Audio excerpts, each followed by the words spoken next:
Aku mempertahankan tanah Palestin bukan sebab susuk tubuh jasad aku, tapi setiap inci bumi Palestin adalah hak milik umat Islam satu dunia. Bukan aku yang memiliki, tapi seluruh dunia Islam memiliki. Bukan aku tak kenal. Yahudi ini jika menduduki tanah walau seinci, mereka akan mula menguasai kawasan tersebut sehari demi sehari, sehinggalah mereka akan mula menguasai. Benda itulah yang berlaku pada Mordekhai ketika masuk ke dalam Arab Saudi. Hari ini apa berlaku? Bangsa Saud menguasai Hijaz.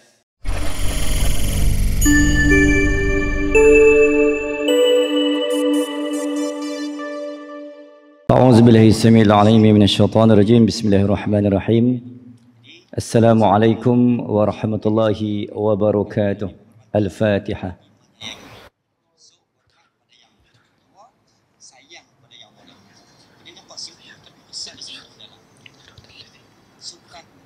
Nampu ya? Satu line. Alhamdulillahirabbil alamin wa bihi nasta'in ala umurid dunya waddin. Wassalatu wassalamu ala sayyidil amin. Asyhadu an la ilaha illallah wa anna Muhammadan abduhu wa rasuluh. Allahumma salli ala sayyidina Muhammadin al-Fatihi lima ughliqa wal khatim lima sabaqa wan nasiril haqq bil haqq wal hadi ila siratal mustaqim wa ala alihi wa sahbihi haqqa qadri wa miqdaril azim. وعلى آله وصحبه أجمعين. قال رب اشرح لي صدري ويسر لي أمري واحلل عقدة من لساني يفقه قولي. اللهم فقنا في الدين وعلمنا تأويل وارزقنا فهم النبيين وحفظ المرسلين وإلهام الملائكة المقربين برحمتك يا أرحم الراحمين.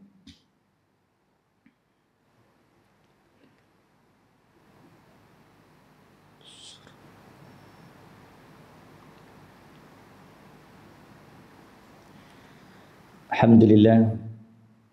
Qala Allah Ta'ala fil Qur'anil Azim ba'da a'udzu billahi minasyaitonir rajim. Bismillahirrahmanirrahim. In yansurukumullahu fala ghaliba lakum wa in yakhdhulkum faman dhalladhi yansurukum min ba'dih wa 'alallahi falyatawakkalul mu'minun. Suraqallahul Azim.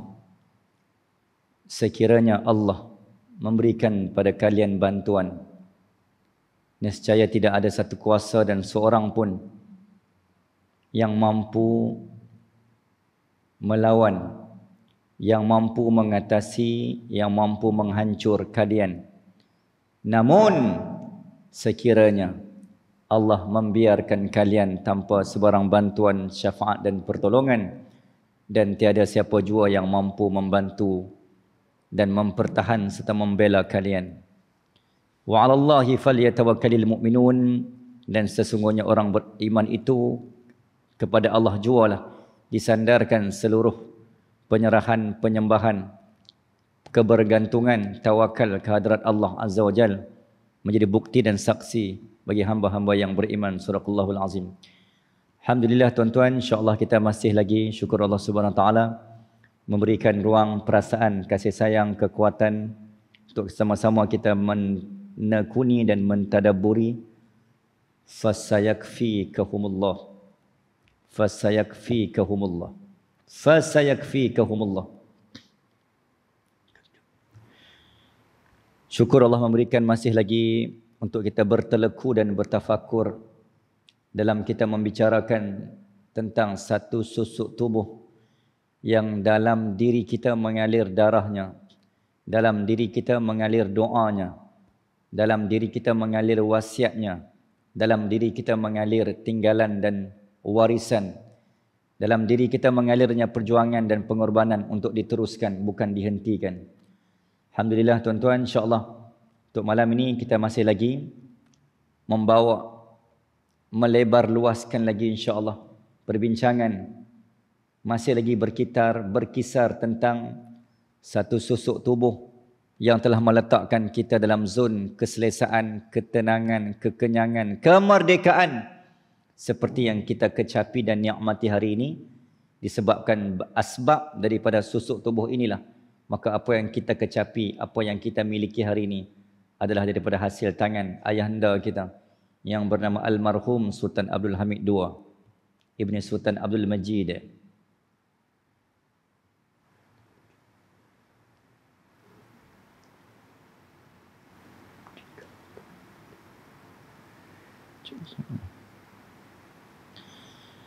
Qala Allah Ta'ala fil Qur'anil Azim, Bismillahirrahmanirrahim, fa in amanu bimithli ma amantum bihi faqad ihtadaw wa in tawallaw fa innama hum fi shiqaq fasayakfikahumullah wa huwas samiul alim. Sadaqallahul azim. Al-Baqarah 137. Petikan dan sedutan ayat keramat yang sering kali dilafazkan.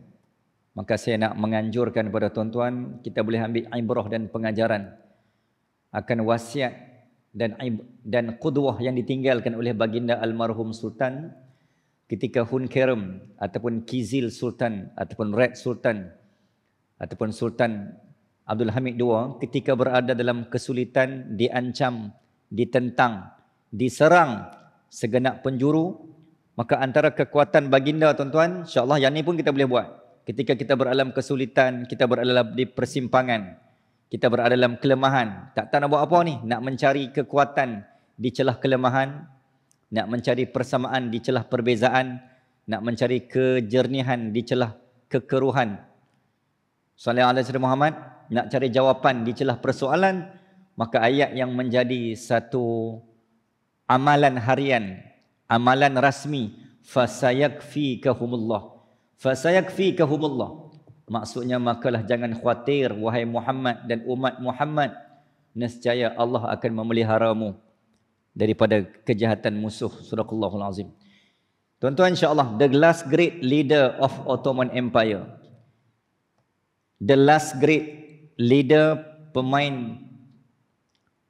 pemimpin hebat yang terakhir, pemimpin yang memiliki superpower, the genius man of leader, the genius leader dalam Ottoman Empire tuan-tuan, ataupun kita boleh sebut sebagai seorang superman, lelaki yang superman, lelaki yang outstanding, jasad yang biasa namun pemikiran yang luar biasa, lembut pada pandangan namun tajam pada penglihatan, lunak pada pertuturan namun tegas pada arahan, sederhana dalam urusan namun seringkali terkehadapan dalam percaturan pada musuh, diam dalam renungan namun tangkas laju dalam pemikiran, sibuk dalam pentadbiran namun mempunyai waktu santuni rakyat bawahan, bijak dalam politik namun jenius dalam percaturan strategik. Itulah antara ciri dan karakteristik yang boleh kita lukis gambarkan mengenai susuk tubuh Sultan Abdul Hamid.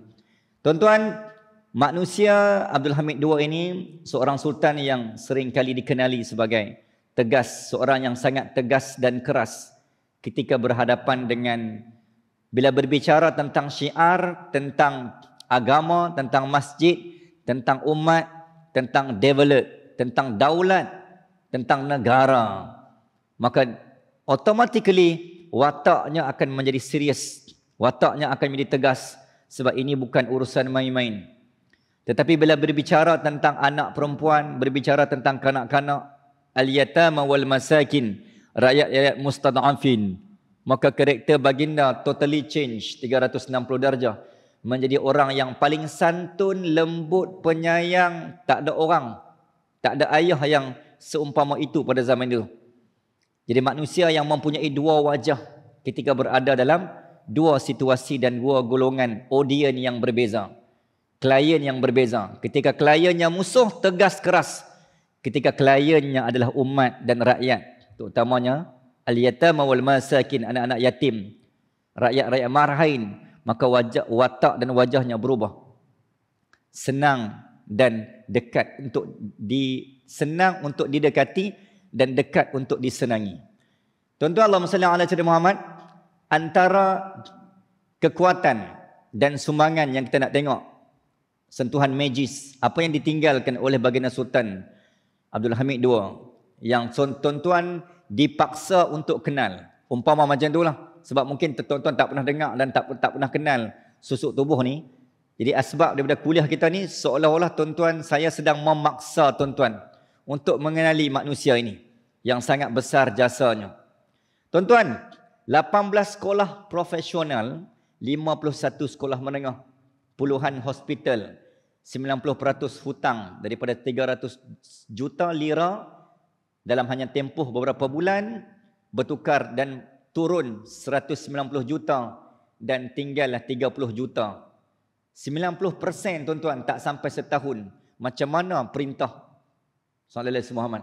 Kalau kekuatan Sultan ataupun Menteri Besar dalam setiap negeri, dia ada KPI, dia ada pencapaian, dia ada key indicator dia, apa yang dia nak capai. Dalam setahun, aku nak pastikan orang miskin kurang. Tak boleh basmi. Sebab miskin akan terus ada sampai hari kiamat. Boleh hanya mampu diurus dan dikawal dan direndahkan. Sallallahu Alaihi Muhammad. Tahun pertama aku lantik jadi sebagai MB, sebagai Exco, aku nak pastikan dalam kawasan ni ada 3 masjid. Setahun aku target 3 masjid akan terbina hasil air tanganku. Tu target orang yang ada misi akhirat. MB akhirat, Exco akhirat, Sultan akhirat. Setahun, 2 tahun, apa nilai agama yang mesti muncul dan lahir daripada air tangan aku. Ini 3 tahun perintah, 10 disko. Alhamdulillah, Alhamdulillah. Alhamdulillah semenjak saya jadi YB ni, Alhamdulillah 10 disko berjaya dihasilkan. Alhamdulillah. Siap Alhamdulillah tak tahan tu. Contoh muslimin dan muslimat rahimakumullah. Okey. Jadi dengan nilai apa yang dilontarkan, maksudnya Sultan Abdul Hamid II ni manusia yang seiring dengan tindakan, pertuturan, percaturan, tiada manifesto. Tindakan, keputusan, kejayaan, pencapaian, mengatasi manifesto. Tak ada nak buat manifesto, hasil dah ada dah. Tuan-tuan. Tak ada nak berjanji pada rakyat, hasil dah ada. Roti dah tersedia di hadapan pintu rumah. Duit dah transfer masuk dalam akaun rakyat. Tak ada berjanji lagi. Bukan saya kata tak ada berjanji. Tak ada pilihan raya lagi. Hasil rakyat dah nikmati. Ini susuk tubuh manusia. Sebab tu saya kata tuan-tuan dipaksa untuk kenal. Dahsyat tak dahsyat manusia ini. Tuan-tuan, Sultan Abdul Hamid II ni dia berbeza dengan sultan-sultan abang-abang, senior-senior. Senior-senior tok nenek moyang yang sebelum tu. Sebab apa? Sebelum-sebelum tu, dari zaman Ertugrul, Osman, Orhan, Bayazid, sampailah Sultan Murad I, Murad II, Sultan Muhammad Al-Fatih, hampir more than half, lebih daripada separuh sultan-sultan Ottoman diangkat dan isytihar dimasyhurkan menjadi sultan pada usia belasan tahun. Tak sampai 30, paling tua pun 20-an. Kalau kita tengok Sultan Muhammad Al-Fatih, kali pertama diangkat pada usia tingkatan 2, tak ada ambil PMR, tak ada ambil SRP, tak ada ambil PT3 lagi. Tak ada ambil PBD lagi, dah jadi sultan lah. Sultan bro, bukan ketua darjah. Anak kita jadi ketua darjah, ketua tingkatan, balik buat kemai. Jalan macam ni lah. Awak ni abang jalan buat kemai. Abang jadi ketua darjah, baru tingkatan 2. Ketua darjah baru. Ini bukan ketua darjah tuan-tuan. Sultan, empire. Pada umur tingkatan 2, tingkatan 4. Lucuk jawatan, ayah dia ganti balik, Sultan Murad II, sehinggalah dilantik menjadi rasmi kembali. 3 kali jadi sultan, 14, 16, 19. Tingkatan 2, tingkatan 4, STPM. 3 kali jadi sultan. Muslimin dan muslimat rahimakumullah. Tetapi Sultan Abdul Hamid II dimasyhurkan pada usianya sekitar sama dengan usianya hampir dengan sama usia dia memerintah 33 tahun. Dia diangkat ketika usianya 33 dan 34. Plus minus 34 tahun. Maksudnya dah senior dah berbanding tok nenek moyang yang belah-belah dah jadi sultan dah usianya.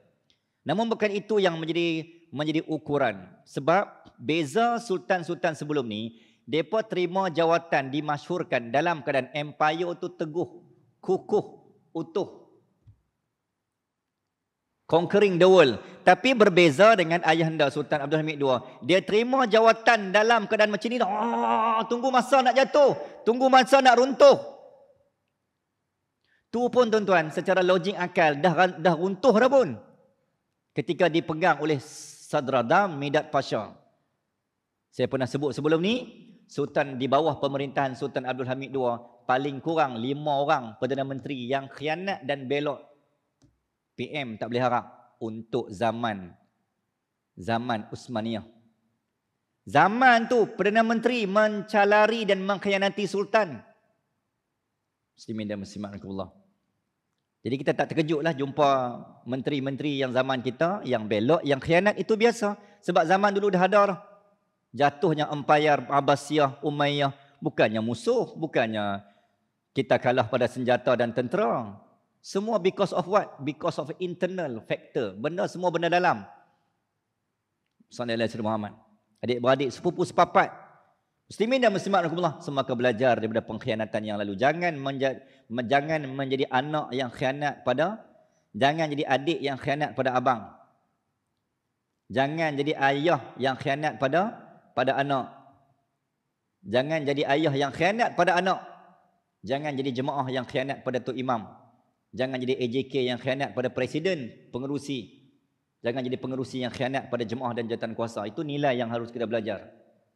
Sallallahu alaihi Muhammad. Dan jangan jadi anak murid yang khianat pada tok guru. Muslimin dan muslimat rahimakumullah. Contoh khianat pada tok guru, jumpa tok guru tak ajak makan. Tu khianat tu namanya. Contoh. Okey, tak kenal contoh tu Muslimin dan muslimat rahimakumullah. Kita sebelum kita tengok secara lebih lanjut dan lebih dalam, tuan-tuan, tajuk ni dia memang makan masa sikit. Kalau tuan-tuan tengok pada siri Paitat pun, dia makan 5 season, 100. Satu season 30, darat 5 plus minus 150 siri. Kita baru 2 siri, tuan-tuan. Ada 148 siri. 148 bulan. Berapa tahun? Kalau dikira macam tu lah kan. Okey. Tuan-tuan, memiliki 3 orang adik-beradik, seibu dan seayah.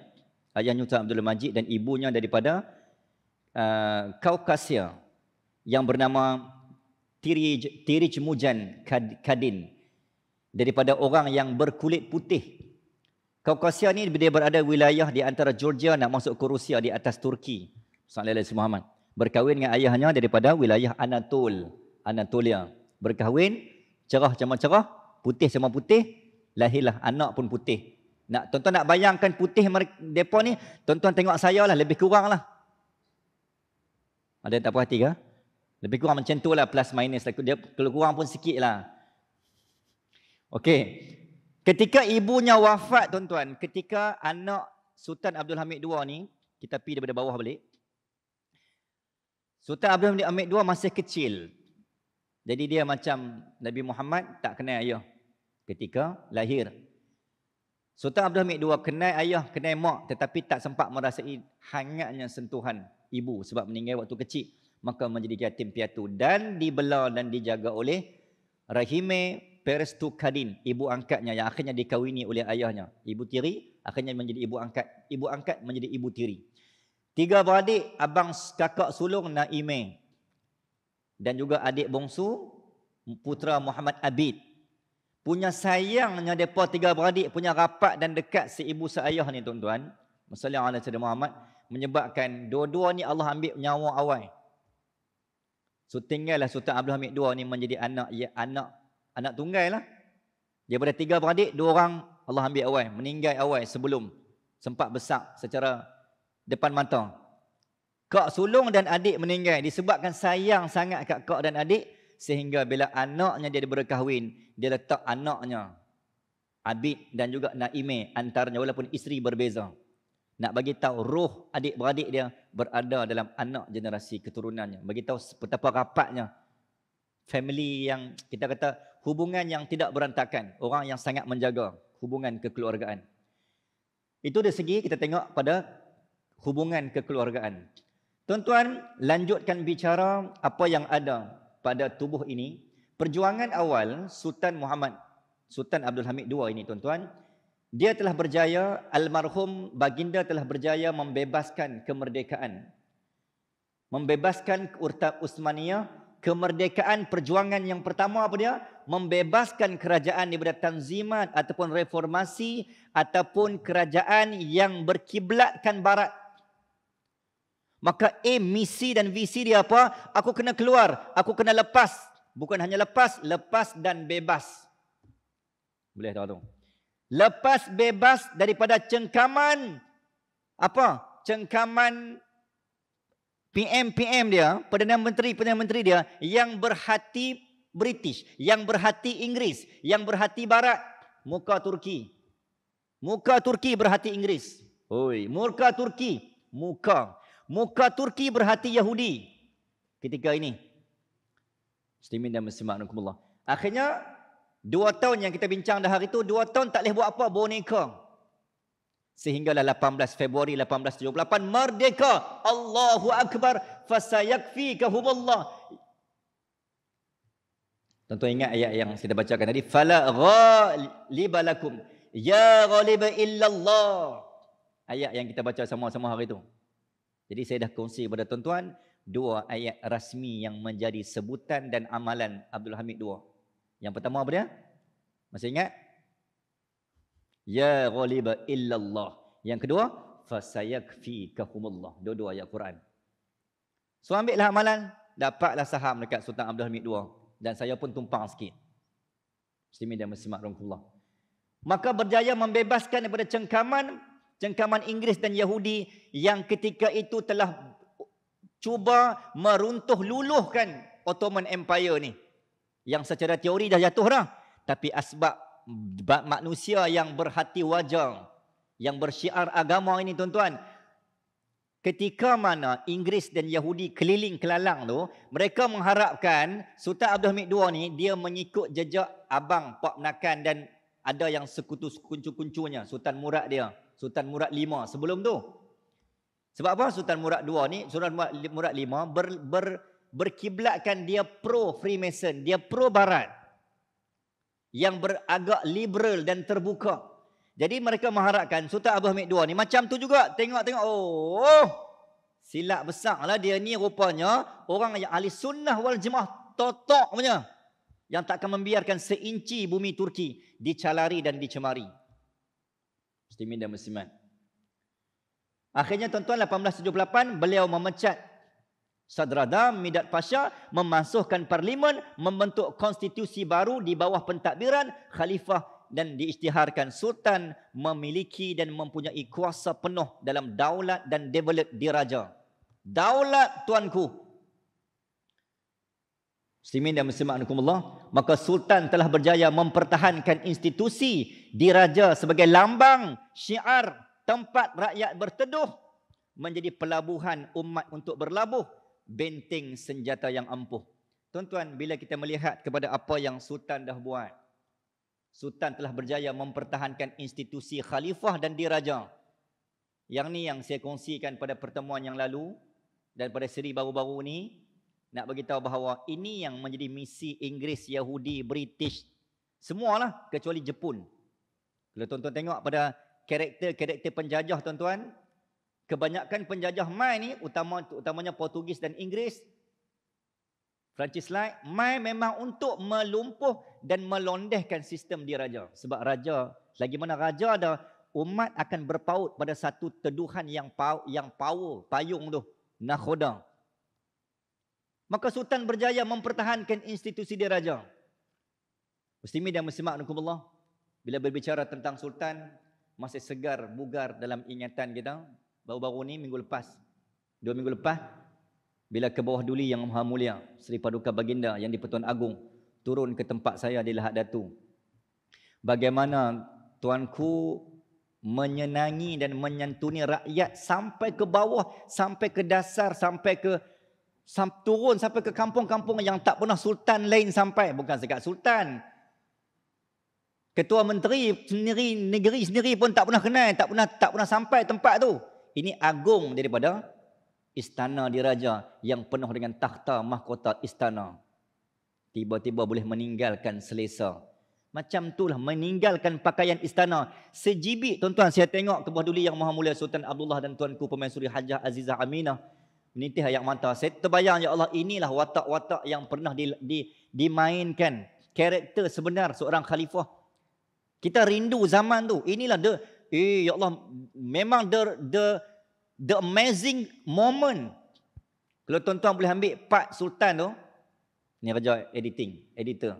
Ambil part Ketua Duli Yang Maha Mulia, gabung dengan apa yang Sultan Abdul Hamid dah buat. Tuan-tuan akan rasa meremang dia punya, oi, ini yang Sultan Abdul Hamid II nak pesan kepada sultan-sultan.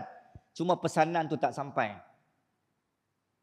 So mudah-mudahan rakaman video kali ini akan sampai ke Istana Diraja. Mudah-mudahan Istana Negara ataupun Istana Negeri. Sallallahu alaihi Muhammad. Kita nak mengembalikan momen-momen kerinduan kehebatan zaman khalifah. Sultan-sultan ada ni hebat dah sebenarnya. Cuma kita nak suntik roh lagi, nak tambah lagi. Tuan-tuan, Laksmana Bentan datang menyembah, merendah diri walaupun gagah. Raja adil, raja disembah. Raja zalim, raja disanggah. Asah kapak, tajam beliung. Tebang kikiri, kayu berduri. Tuanku umpama kemuncak payung, patik di bawah, berteduh diri. Muslimin dan muslimat rahimakumullah, maka menggambarkan bahawa apa yang ditinggalkan oleh Ketua Duli Yang Maha Mulia, saya sebut banyak kali benda ni, agar diulang siar. Nak bagi tahu bahawa Sallallahu alaihi wasallam Muhammad, kita dah ada dah. Roh khalifah dalam kesultanan kita dah ada. Macam mana sultan turun, senang untuk didekati dan dekat untuk disenangi, sehingga kan tuan-tuan boleh tengok satu babak yang Tuanku Permaisuri menitis air matanya, air matanya tertitis depan, sehingga kan bila bawa kereta tanpa ada driver, bawa kereta, bawa keluar tangan, pegang, semua berebut tangan. Macam itulah tuan-tuan. Sebab orang Sabah ni memang tak pernah terau Ustaz Manis pi pun dia peluk, cium, patah lagi sultan. Kan? Itu tempat saya sebut lebih sikit lah, bagi kredit tempat aku. Suka aku lah. Boleh tu. Saya 6 tahun di situ. Jadi saya berhak dan saya layak untuk memperkatakan benda ni. Kerakyatan saya 6 tahun. Lah Datu. Ampun tuanku, terima kasih. Tuanku menjunjung kasih kerana sudi memilih tempat patik. Oh, tempat patik mengaku tu. Tuan-tuan muslimin dan muslimat, Allahumma salli ala sayyidina Muhammad. Dan apa yang ditinggalkan, merasai denyut nadi rakyat jelata ke ilmu kepimpinan. Daripada nilai kerendahan seorang khalifah, kita nak tengok tuan-tuan, ilmu kepimpinan yang ada pada Sultan Abdul Hamid II ni. Saya nampak bila kita bicarakan tajuk ni, seolah-olah, bukan seolah-olah lah. Okay? Bila kita bongkar balik, mudah-mudahan adalah kod-kod lah kan, pimpinan, tak kira lah. Exco ke MB ke, sampai ke telinga dia, rakaman-rakaman ni, kod. Mudah-mudahan amin. Terjentik dan tersuntik seorang dua pimpinan, tak kira lah. Mana-mana peringkat MB ke, Exco ke apa, orang kita kata ataupun ketua kampung sekalipun, cerita-cerita tentang pemimpin ni kalau boleh biar dia tersentuh dan menyentap jiwa. Kod-kod lah akan sampai benda ni. Ada, kalau tak banyak, satu pun jadilah nilai ibrah yang kita boleh ambil. Tuan-tuan, tajuk Khalifah Utsmaniyah ini menjadi silibus dan kurikulum SPM Tingkatan 5. Jadi tuan-tuan kena saran dan kena ajak anak-anak. Ini bukan hanya untuk ni, jadi antara manfaat lain. Tahun lepas soalan keluar, sebutkan antara dua tokoh nama sultan. Saya jaga SPM. Nama pemimpin dan dua sumbangan. Jadi dah ada ni jawapan skema dah. So ini merangkap all in. So ambil manfaat. Jadi ada anak-anak ada calon SPM tahun ni, tahun depan. Jadi ini semua termasuk dalam gagasan dan juga tajuk silibus tingkatan 5 bahagian sirah. Okey, muslimin dan muslimat rahimakumullah. Okey.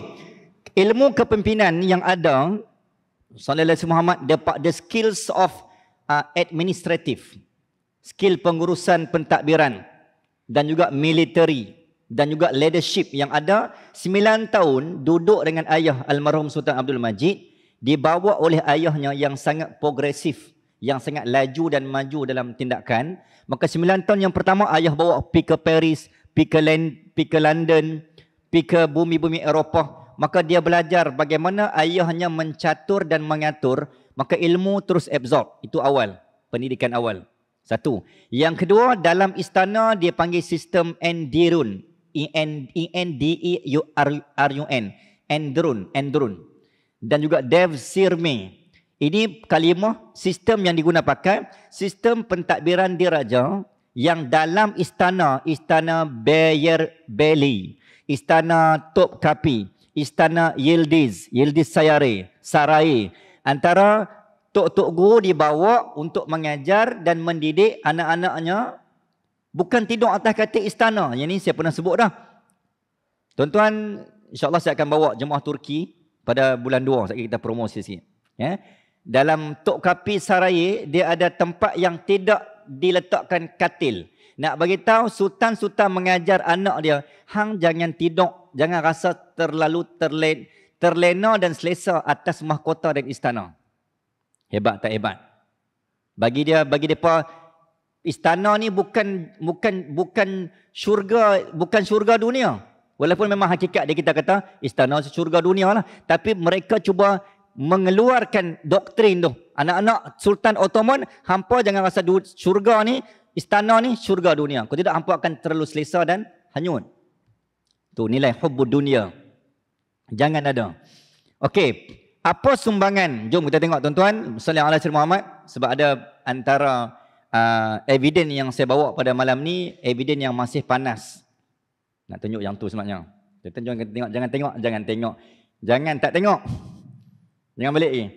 Okey, antara sumbangan kita mulakan dengan tuan-tuan Sallallahu alaihi Muhammad, sumbangan pembinaan tentera. Sebab kalau tuan-tuan tengok dalam Paitat punya siri dokumentari pun, antara kebanggaan dan lambang syiar kerajaan Turki adalah pembinaan ataupun adanya sistem Janissary ataupun sistem pasukan elit tentera diraja.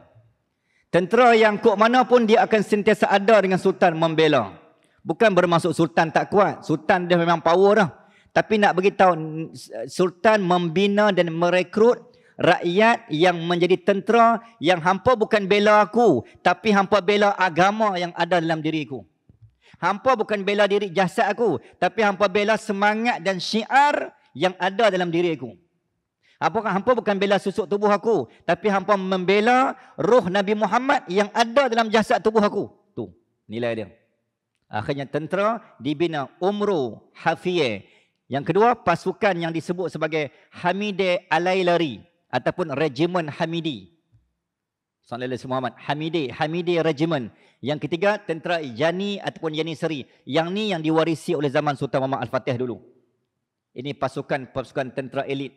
Sebab tu bila tuan-tuan tengok, saya antara manusia yang bila mana-mana tengok pasukan, kita tengok sama ada pertunjukan 5 ataupun sambutan hari kemerdekaan, pandangan saya akan tertumpu dan terfokus pada kawat, pada yang tentera.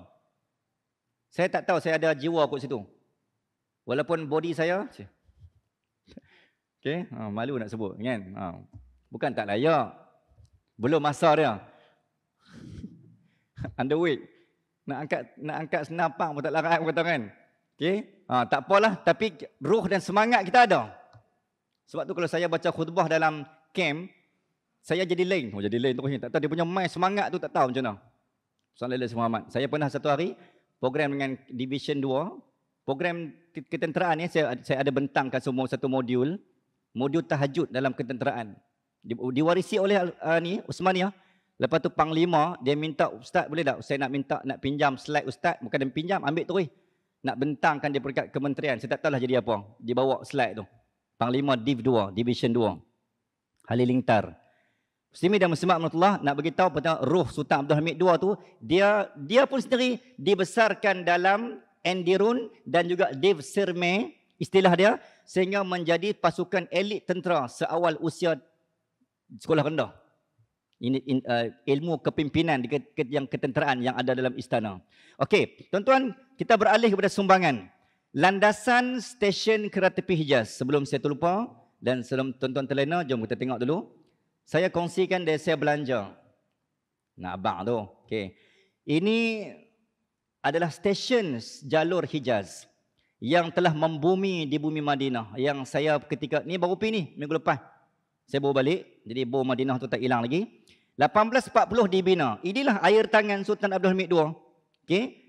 Yang menjadi tanah wakaf umat Islam. Tuan-tuan, di tanah dan di bumi ini ada tanah wakaf yang dimiliki dan dipunyai oleh seluruh umat Islam, termasuk Bani Melayu seberang jaya 9 ni. Yang pertama Baitul Maqdis, Masjidil Aqsa, tanah wakaf. Yang kedua Masjid Hagia Sophia, dan yang ketiga adalah stesen jalur Hijaz. Sebab tu Bani Saud hari ni sampai hari ni tak berani bom sebab kawasan ni tak boleh dihancur. Memang tak guna dah.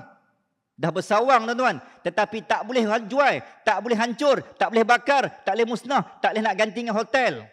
Jalan kaki tak sampai 15 minit daripada Masjid Nabawi sampai stesen jalur Hijaz. Saya sampai tu hanya saya sahaja dan ada satu jemaah Turki.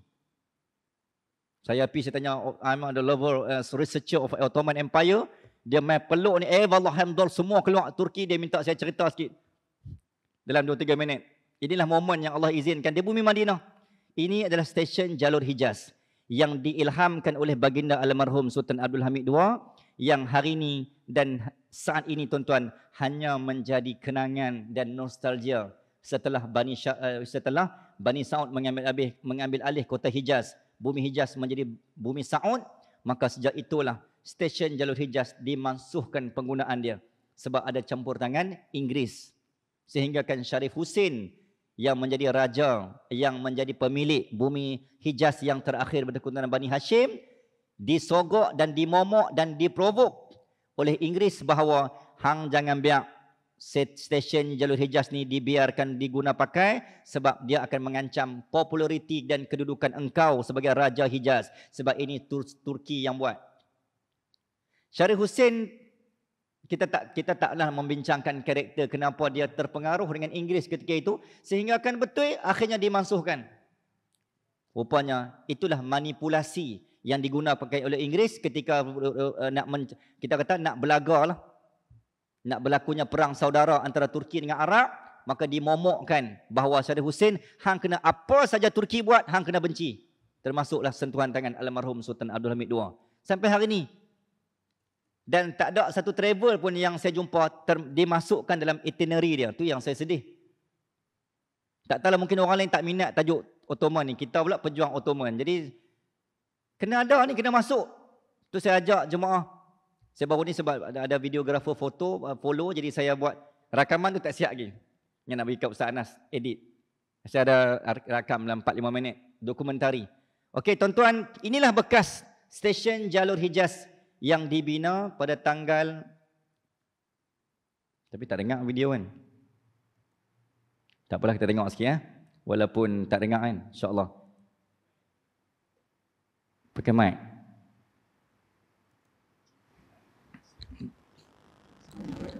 Ha? Oh ni. Yang kecil tarik. Macam mana? Kecil biar. Macam ni. Tak kat mana? Kat setang dekat mana tu? Tak apalah, tak apa. Tak apa. Tak apa, tak apa. Oh. Tak apa, tak apa. Okey, tak apa. Tuan-tuan tengok lah. Okey, saya cerita. Stesen jalur Hijaz ni tuan-tuan, Allahumma salli ala sayyidina Muhammad, dibina pada 1840 dan siap sekitar 1900 Masihi dan dirasmikan sekitar 1908 Masihi. Apa yang ada, tujuannya adalah yang pertama membawa jemaah haji daripada menghubungkan Dimash dan Damsyik sehingga ke Jordan dan sehingga ke mana? Sehingga ke bumi Anatol, bumi Hijaz, Istanbul, Jordan sampai ke tanah Madinah. Okey, ini antara tujuannya. Jadi daripada dulu ambil masa 40 hari, dengan asbab ada kereta api ini, maka disingkatkan menjadi 5 hari perjalanan. Daripada sebulan lebih. Punya berjasanya, manfaatnya benda ni, Sultan ni. Almarhum Sultan membuat genius dalam membina rangkaian stesen jalur Hijaz 1840. Tuan-tuan pemaklum, Hijaz ni bila saya sebut Hijaz, tuan-tuan faham arah Saudi hari ni lah. Faham yang tuan? Hijaz adalah Haramain, Mekah, Madinah. Okey. 16 juta USD dolar. USD lah. 16 juta USD. 16 juta dolar. Kos untuk pembiayaan dan pembinaan. Dikutip antaranya pembinaan dan sumbangan daripada tentera-tentera sendiri tuan-tuan. Jadi seri tadi. Sallallahu alaihi Muhammad, dan sebahagiannya adalah sumbangan umat Islam satu dunia. Sebab itulah Sultan Abdul Almarhum Sultan Abdul Hamid II kata, hampa jual, hampa bakar, hampa buat apa-apa dekat tanah ni siap hampa. Dalam ayat mudah kita kata, roh aku akan bangkit menentang hampa. Umpama macam itulah kita kata. Umpama macam tu nak faham, nak bak kata. Sebab ini tanah wakaf umat Islam. Sebab tu tuan-tuan kena pergi. Ni tanah hak milik kita ni. Sebab tu saya pernah sebut, andai kata jatuhnya satu hari nanti bangsa Arab jatuh, bangsa Kurdi dah jatuh, bangsa Turkmen dah jatuh, dan tak ada siapa yang nak membela stesen Jalur Hijaz ni, dan kita tengok saja, tuan-tuan dah tahu kepentingan, maka tuan-tuan tanggung dosa. Fardu kifayah. Lah ni tak apalah sebab orang Arab duk jaga. Tak ada siapa jaga, kita wajib bangkit membela dan menjaga. Muslimin dan muslimat Allah. Pernah dibom. Okey, ketika berlakunya dibina oleh 5,000 anggota tentera. Anggota tentera diraja telah membantu almarhum Sultan membina stesen jalur ni. Sallallahu alaihi Muhammad yang makan masa bertahun-tahun, sehinggalah saya sebutkan tadi Inggeris menghasut Sharif Hussein untuk menggagalkan ketika berlakunya revolusi dan juga berlakunya deklarasi Balfour 1913-14 Perang Dunia, masuk semua celah-celah itulah. Sallallahu alaihi Muhammad, perjanjian Luzern, semua berlaku celah-celah ketika itu. Balfour terutamanya, dan Perang Dunia 13-14, 1914. Akhirnya tuan-tuan, Inggeris telah berjaya mengebom sebahagian laluan. Dan bom tu pula bom yang selepas Sultan Abdul Hamid II dilengsirkan. 1909 Sultan dipecat. 1912 wafat. Muslimin dan muslimat, nak beritahu bahawa sallallahu alaihi Muhammad, bila dah tak ada Sultan Abdul Hamid II, baru mereka berani buat apa-apa. Sebelum tu cubaan demi cubaan tak pernah berjaya. Nak bom tu macam-macam, bok main kabat, bok main meriam, bok main segala mak nenek, tapi tak pernah berjaya. Tapi lepas wafatnya Sultan Abdul Hamid II, barulah berlaku, dicalari dan dicemari dan dibom. Allah jaga, fasayakfikahumullah. Muslimin dan muslimat rahmatullah. Ini yang saya kata sayu dan syahdu bila kita pergi tu. Kita rasa macam terasa tengyang-nyang walaupun kita tak pernah hidup sezaman dengan almarhum Sultan Abdul Hamid II. Okey, tuan-tuan, berbicara juga tentang stesen Jalur Hijaz ni yang telah berjaya membawa jemaah haji, dan juga satu lagi sebelum saya terlupa, stesen Jalur Hijaz ni juga satu saya tertinggal. Dalam ni nampak dia punya railway gerabak asal tu. Dan stesen ni juga diguna pakai untuk apa tuan-tuan? Di depan stesen ni ada masjid. Masjid Ambariyah. Okey, tuan-tuan akan rasa pelik bila pi Madinah tiba-tiba seolah-olah macam berada di Turki. Sebab ni masjid sentuhan Turki, macam Blue Mosque. Masjid Turki kan macam ni. Tiba-tiba ada di Madinah. Kita rasa ni apa dia ni? Rupanya itulah sejarahnya. Dibina masjid selepas siap stesen Jalur Hijaz ni. Tuan-tuan, jemaah stesen Jalur Hijaz ni juga diguna pakai untuk mengangkut barang-barang kepunyaan Rasulullah sallallahu alaihi wasallam ketika berlakunya perang dengan Wahabi yang sangat keras dan ekstremis, yang setelah berlakunya kita kata pencerobohan, berlakunya ketegangan antara Turki dengan Arab, maka almarhum Sultan Abdul Hamid II nak mengelak daripada diancam jasad Nabi pernah dikasari, jasad Nabi dalam Raudhah tu, maqam tu dah berjaya cuba untuk dicuri sebelum jadi apa-apa barang Nabi ni. Sebab tu antara sumbangan lain tuan-tuan sallallahu alaihi Muhammad oleh Sultan Abdul Hamid II ialah memperkasa dan meningkatkan sistem perparitan, sistem air dan sistem keselamatan di Madinah terutamanya. Sebab di Madinah ada jasad Nabi. Dan menjaga kewibawaan, mencantikkan dan membesarkan pembinaan ke Masjid Nabawi yang kali yang terakhir bermula zaman Khalifah Umar Abdul Aziz. Kan Kubah Hijau tu bukan zaman Nabi. Dia main zaman Khalifah Umar Abdul Aziz, zaman Abbasiyah, sampailah zaman Sultan Muhammad Murad II, sampai yang terakhir adalah pada zaman Sultan Abdul Hamid II. Sehinggalah Masjid Nabawi ada tersergam indah seperti yang kita lihat hari ini. Ada air tangan almarhum Sultan. Muslimin dan muslimat rahimakumullah. Maka itu pun jasa yang perlu kita jaga. Khadamul Haramain. Apa maksud Khadamul Haramain? Khadam, hamba, sanggup memperhambakan. Sehingga kan disebut ketika itu tuan-tuan, bila dibina sistem air, pernah berlaku kebocoran pada sistem air peparitan air Zam-Zam, Telaga Zam-Zam sebagainya, dan ada kita kata hotel-hotel awal yang dibina penempatan yang tak sampai air. Maka Sultan Abdul Hamid II mengeluarkan biayanya sendiri untuk memperbaiki sistem perparitan dan sistem lombong air bawah tanah di bumi Mekah. Sehingga kan asbab baginda sampai hari ini masih lancar walaupun dikemaskini oleh Bani Sa'ud. Ataupun kita kata kerajaan Saudi hari ini. Apa yang dilakukan lagi sentuhan khadimul ataupun khadamul haramain, penjaga dua tanah haram. Itu maksud dia. Setiap pekerja, setiap gaji, setiap bayar-bayar yang datang kerja cari makan, susun Quran, semua tu, semua dibiayai dan ditanggung gajinya sepenuh oleh kerajaan Turki. Bukan pada zaman Sultan Abdul Hamid II. Sultan Abdul ini menyambung. Yang mulanya adalah Sultan Selim I, 1517. Sampailah Sultan Abdul Hamid II meneruskan. Sehinggalah pembiayaan costing 17 juta lira. Paling kurang ketika itu untuk menyiapkan kain kiswah Masjidil Haram, juga di bawah tanggungan dan pembiayaan sepenuhnya kerajaan Turki Uthmaniyah. Lama tuan-tuan. 1517 sampai 1909 lah. Oi, lama. Berapa tahun? Muslimin dan muslimat rahimakumullah. Dahsyat tak dahsyat Ottoman ni. Itu pun orang tak ambil tahu lagi.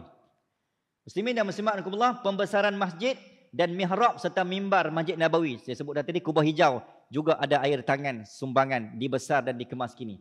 Tuan-tuan, Muslim Alaihi Muhammad, daripada Khadamil Haramain kita beralih sikit lagi. Jasa dan sumbangan majlis Sultan Abdul Hamid II. Saya mulakan, saya letak 1817. Walaupun naik takhta 1876. Sebab 1878, kita faham tadi apa? Secara mutlak Sultan berkuasa. Sebelum tu, semua tu boneka. Inggeris. Di belakangnya. Gerakan, Pelindung Al-Aqsa. Yang ni pun kita dah sebut tadi. Tanah wakaf. Bagaimana setiap inci bumi Palestin, Al-Quds, tidak akan dicalari, tidak akan dibiarkan dijejaki walau seinci. Haram kaki hampa masuk. Walaupun dibiarkan tawaran demi tawaran. Hari itu kita pernah dengar sebelum John Biden ni, Donald Trump mengisytiharkan Jerusalem sebagai ibu kota Israel. Benda tu mewarisi apa yang dilakukan oleh Yahudi selepas kewafatan Sultan Abdul Hamid II. Jatuhnya Turki, jatuhnya Hijaz kepada Arab Saudi, maka diisytiharkan 1932, masuk 1948, 15 Mei peristiwa Nakbah, rasminya Yahudi masuk penempatan. Maka menitis, saya dapat rasakan ruh baginda seolah-olah rasa macam tidak tenteram sebab hampa sampai hati hampa biar.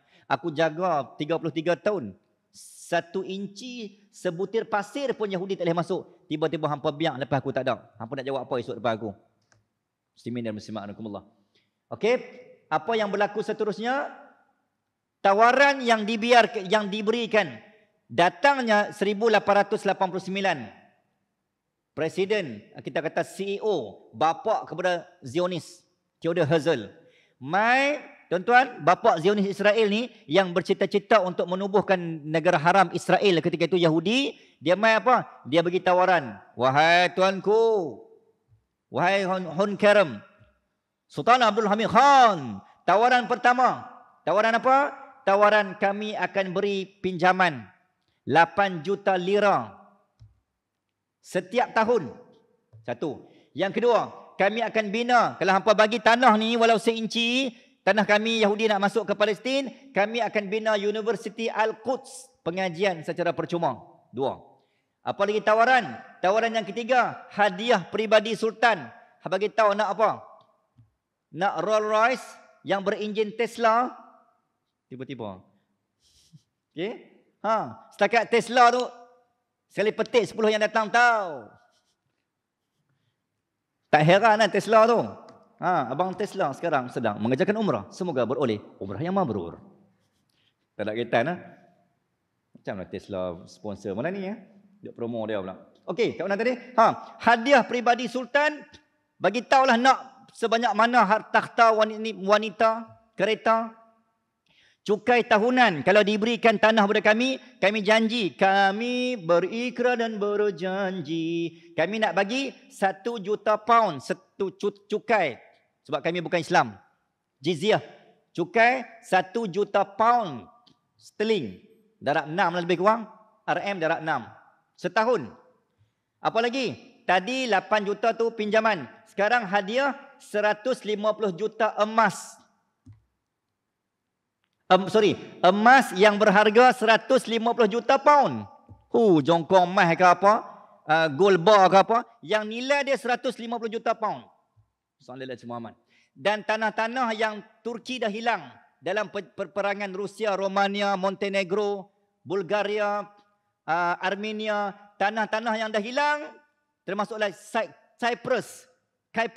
Kami akan kembalikan tanah-tanah yang hilang. Tuan-tuan, kalau tawaran ni kita dapat, agak-agaklah kalau menteri kita dapat tawaran macam ni. Dengan syarat hang jual tanah. Wahai menteri, dengar elok. Ni tak kata kat siapa, memang tak kata siapa, memang nak kena kata kat siapa lah kan. Exco MB Perdana Menteri, dengar elok. Habis dah aku mulai ni. Kalaulah tawaran ni bangsa lain bagi, Inggeris main dengan syarat hang jual tanah Pulau Pinang ni 1 ekar, 1 inci. 1 inci tak apa kan. 1 ekar lah. Tawaran ni, hang jual agama, aku bagi. Ni semua benda ni 8 juta ni, 8 benda ni. Tuan-tuan. Hanya iman yang penentu ketika itu. Tapi apa jawab? Apa jawapan Sultan Abdul Hamid II? Aku mempertahankan tanah Palestin bukan sebab susuk tubuh jasad aku, tapi setiap inci bumi Palestin adalah hak milik umat Islam satu dunia. Bukan aku yang memiliki, tapi seluruh dunia Islam memiliki. Dan bukan aku tak kenal, Yahudi ini jika menduduki tanah walau seinci, mereka akan mula menguasai kawasan tersebut sehari demi sehari, sehinggalah mereka akan mula menguasai. Benda itulah yang berlaku pada Mordekhai ketika masuk ke dalam Arab Saudi. Hari ini apa berlaku? Bangsa Saud menguasai Hijaz. Asal dia masuk pinjam tanah aja. Pinjam tanah, jual kacang. Jual kacang. Akhirnya apa jadi hari ini? Tuan kepada tanah walaupun asalnya menumpang. Dasar penumpang Yahudi. Sultan dah nampak beyond forward. Orang dah nampak dah in future nak jadi apa. Itu dah kita boleh katakan tasawuf nilai wali, benda yang Allah buka hijab. Sebab tu Sultan, aku tahu dah hampa ni, bukan aku tak kenal. Dalam Old Testament, Nabi Musa dah sebut, dah hampa jangan berjanji dengan Yahudi. Zaman Nabi dah ada dah. 300 mai nak bantu ni. Kami nak bantu wahai Muhammad dalam perang Uhud. Kami janji ni. Kami akan tikam kafir Quraisy. Kami akan tikam Abu Sufyan. Kami janji. Sallallahu alaihi Muhammad. Janji pada otak hang. Tu dia keluar dah. Dalam bahasa mudah kita lah kan. Hang janji. Rupanya Nabi tahu dah. Depa ni yang api dalam sekam, guting dalam lipatan, musuh dalam selimut. Sebab tu Nabi suruh 300 orang hampa patah balik. Hampa patah balik. Tinggal 700 orang perang Uhud. Kalau tidak Nabi tak mencaturkan macam tu, kalah awal lagi Uhud. Sebab apa? Sebab kononnya mai support, tiba-tiba depa akan pegang tangan, depa yang buka laluan, akhirnya jatuh Melaka. Macam itulah. Muslimin dan muslimat rahimakumullah, sallallahu alaihi wasallam. Tuan-tuan, benda macam inilah yang kita kena jaga. So jangan siapa yang ada tanah, sila hati-hati jangan jual tanah. Itu pesanan almarhum Sultan Abdul Hamid II. Umpama macam itulah. Tuan-tuan anggaplah tanah tuan-tuan tu umpama negara Islam. Tu dia. Lepas ni nak jual tanah tak boleh, ustaz boleh tak pergi jual. Siapa yang sedang berurusan tanah, pergi ambil balik geran, cancel koyak depan orang nak beli tu. Tu dia. Lawak je. Taklah sampai tahap itu kan. Bincang elok. Maksud saya kepada musuh. Kepada sesama Islam tak apa. Ni kepada musuh ni yang ada mudarat pada agama dan bangsa. Muslimin dan muslimat rahimakumullah. Pelindung Al-Aqsa. Sebab itulah ketika mana 33 tahun tak ada orang berani. Sehingga kan apa yang berlaku ketika mana berlaku di Perancis. Ni sumbangan sentuhan Majlis Hunkerem. Sebelum kita nak bergerak tuan-tuan, nak tutup tajuk pelindung Al-Aqsa ni, sallallahu alaihi Muhammad, ketika mana datangnya Inggeris, Wizurai, kita sebut Wizurai lah, Wizurai ni kita wakil, residen, gubernur, pesuruh jaya, datang menghadap dalam istana Sarai, menghadap bahawa inilah antara kami dah buat satu replika. Kami nak keluarkan Haikal Solomon Temple. Sebab Yahudi percaya itulah istana Dajjal. Sallallahu alaihi Muhammad. Apa yang berlaku? Sultan Abdul Hamid II dengan menggunakan tangan dia menghancurkan replika yang dibina, yang dicipta oleh wakil Inggeris datang menghadap pada dia. Muslimin dan muslimat Allah. Dari selagi mana aku ada, dalam ayat yang mudah, hampa langkah mayat aku dulu. Takkan ku biarkan seinci tanah ini akan dicemari oleh tangan kalian yang sangat kotor. Muslimin dan muslimat, sumpah keramat. Punya aura Sultan Abdul Hamid II ni, dengar ketukan tongkat dan suara garaunya bila berhadapan dengan musuh, memang ayat mudah kita kata terkencing dalam seluar. Tak ada seorang pun yang berani, tuan-tuan. Berapa orang dah Pesuruhjaya yang mai jumpa dia kena tumbuk, jatuh pingsan. Sebab dia bukan tumbuk dengan tangan, tapi dia tumbuk dengan roh spiritual agama. Fasayakfikahumullah ya ghalibi illallah. Tumbukan kencang padu seorang pejuang agama bangsa. Muslimin dan muslimat Allah. Dia tumbuk musuh Allah, bukan dia tumbuk musuh manusia. Itu jadi lain aura dia. Muslimin dan muslimat Allah, kita sudah sampai ke penghujung. Pengasas gerakan PAN Islamisme. PAN bukan PAN sebutan dia, PAN. PAN Islamisme. Banyak iklan malam ni ya. PAN Islamisme. Sallallahu alaihi Muhammad. Malam tak ada angkat tangan PAN Islamisme ni apa? Kita tutup dia. Gerakan dan ideologi politik untuk menyokong perpaduan Islam, nak menyokong balik umat Islam dan tanah jajahan yang telah terpecah disebabkan division ataupun divide. Pecah perintah. Yang Inggeris, yang Portugis, yang British dah buat tu. Dan zaman-zaman Portugal lagi, 1492, zaman 1502, zaman-zaman yang dah diwarisi zaman dulu, Sultan dia Abdul Hamid II ni sudah merasai bila jatuhnya Kota Melaka, terpecah wilayah. Wilayah timur yang dulunya Islam ni, wilayah kita dah ulang banyak kali dah, kita ulang balik kat sini. Tapi kat sini mungkin pertama kali saya sebut. Bumi timur diislamkan dengan menggunakan dua laluan. Laluan sutra, Silk Road dengan Spice Road. Daripada Hijaz, naik ke Samarkand, naik ke Xi'an, naik ke Beijing. Itu kita panggil laluan sutra, Silk Road. Dalam teks, buku teks dulu ada. Kita hafal mati waktu tu. Tapi tak faham pun, hafal sebab dia nak jawab SPM. Malam ni mungkin baru faham sikit. Laluan yang kedua, Hijaz, Samarkand, Goa, Kalikut, Goa, Malaka, Guangzhou ataupun Guangzhou. Dua-dua ni laluan diislamkan oleh sahabat. Nabi ada lagi waktu tu. Seawal 625 Masih. Ada catatan rekod dalam sejarah. Bila diislamkan Portugal dan Spain, dua-dua bergabung. Wahai Spain. Portugis kata, hampa takluk Manila. Kita Kristiankan bumi Manila. Kita Kristiankan bumi fi amanillah. Jadi Filipin. Sempena raja Filipin daripada Spain. Kristian lah ia. Wilayah Mindanao apa semua tu, semua Islam. Sebab tu muka Filipin, tuan-tuan tengok, dia ada muka Melayu. Masuk ke Sulu, dia ada muka Melayu. Sebab memang wilayah kita. What was happen, apa jadi? Cempedak lah jadi nangka. Apa lagi? Tanah timur ni kita kena Kristiankan. Melaka dah jatuh. Belah Thailand. Jom kita budakan dia. Kita non-Islamkan dia. Akhirnya daripada Pulau Bukit menjadi Phuket. Itu tanah Islam. Tanah kerajaan kita. Tanah Melayu. Di bawah kerajaan Kedah Tua bertukar menjadi pulau ataupun Phuket. Phuket tu kita punya. Kalau tidak tuan-tuan pergi shopping ke Phuket, balik kampung. Tanah kita dah jatuh ke wilayah Thailand. Sallallahu alaihi Muhammad. Tuan-tuan, ibu dan ayah, apa lagi? Burma, negara Islam. Ayo kita Kristiankan, kita Buddhakan. Akhirnya menjadi Myanmar. Dipecah-pecah-pecah, pam. Sibuk-sibuk dah. Islam dah makin kecil. Umpama makan nasi, Nabi sebut dalam hadis Sauban, hampa makan, hampa ratah, hampa tarik ayam sikit-sikit, tinggal tak ada apa. Tanah wilayah Islam ni tanah tak ada apa. Yang telah diislamkan oleh sahabat-sahabat Sa'ad ibn Waqqas dulu, tinggal tak ada apalah sebesar ni ya.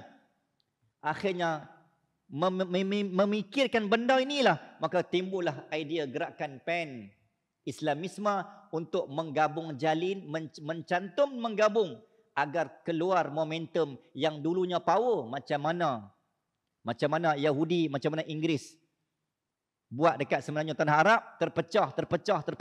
Dulu semenanjung tanah Arab cantik, kuat, power, berkuasa, padu. Tiba-tiba hari ni Iraq, Iran, Kuwait, Syria habis, Kuwait, Yaman habis, berpecah. Masing-masing jadi negara yang sibuk dengan urusan, semua disyiahkan. Keliling kelalang Saudi Syiah. Bismillahirrahmanirrahim. Akhirnya asalnya Sunni. Apa jadi? Jadi benda ni yang Sultan Abdul Hamid II nak jernihkan kembali, maka gabung balik di bawah kepimpinan ketika itu Syekh Muhammad Jalaluddin. Syekh siapa? Syekh Jalaluddin yang menjadi pengasas Jamaluddin Al-Afghani 1900. Waktu itu Sultan masih ada lagi sebab dia yang mewarisi. Maka Inggeris dengan Yahudi menyedari gerakan ni, maka macam hari ni kita kata pertubuhan OIC lah. Macam dunia lah ni kita kata pertubuhan OIC. Pemimpin Islam dunia bergabung. Kalau yang bukan Islam, kalau yang dunia PBB, United Nation. Kalau yang Islam ni OIC. Maka benda ni dulu menghimpunkan ulama Iraq, siapa ulama Sunni dia. Malaysia Timur, siapa ulama Sunni dia. Himpun, gabung, bincang. Apa nak jadi ni? Tanah kita diambil orang. Tanah ni orang nak ambil dah. Bawa keluar. Umpama macam tu lah. Bagi idea Ustaz, nak buat apa ni? Tok Guru semua main. Ini gerakan PEN Islamisme. Tetapi ditentang dan diserang. Sebahagian ulama' dalam catatan sejarah wafat on the way nak pergi ke Istanbul. Ketika nak adakan persidangan ni lah tuan-tuan, wafat sebahagiannya. Digagalkan oleh musuh-musuh. Walan tardha ankal yahud. Bismillahirrahmanirrahim. Maka inilah kita sebut sebagai sentuhan magis. Okay? Untuk dalam pertemuan akan datang, mungkin kita akan bincangkan sedikit silibus untuk kurikulum yang seterusnya. Macam kelas SPM ni. Kita akan tengok tuan-tuan cabaran-cabaran utama yang dilalui, yang ditempuhi oleh almarhum Sultan. Jadi kita malam ni kita hanya membincangkan tentang sumbangan-sumbangan di sebalik idea kritis dan sentuhan-sentuhan magis yang ditinggalkan oleh almarhum yang sampai hari ini berjasa dan bermanfaat. Mudah-mudahan apa yang kita bincangkan malam ni menambahkan lagi aliran pahala untuk almarhum. Saya yakin dan pasti mungkin tak ramai yang sembang bincang tajuk Hong Kerim ni. Mudah-mudahan sedikit boleh menghiburkan roh baginda yang bersemadi di mana? Saya pernah sebut, siapa tahu? Jadi untuk menambahkan solidariti kepada almarhum, jadi saya mengajak dan saya menjemput tuan-tuan, saya membuka ruang dan peluang. InsyaAllah pada tanggal 10 Februari sehingga 17 cuti sekolah tahun depan, insyaAllah saya akan memimpin jemaah yang berhajat dan berminat. Iklan ni baru dibuka ni. Masih dibuka lah. Ada lagi kekosongan. Siapa yang berminat, boleh ke promo? Boleh kan?